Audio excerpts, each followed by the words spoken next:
बिस्मिल्लाहिर्रहमानिर्रहीम। इंसान का असल अलमिया ये है कि बड़े बड़े हादसात का मुकाबला वो बड़े हौसले से करता है, मगर छोटे छोटे मसाइल के हाथों अपनी सेहत और सुकून गंवा देता है।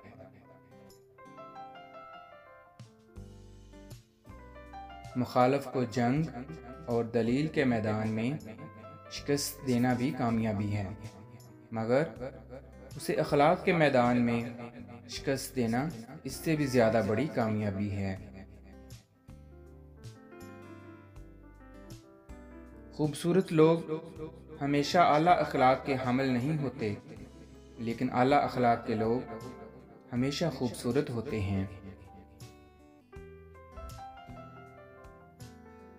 जिस तरह बाहर का अंधेरा इंसान के उसके देखने की सलाहियत छीन लेता है, इस तरह दिल के अंदर मौजूद ताअस्सुब का अंधेरा भी इंसान को हक़ाइक़ देखने से रोक देता है।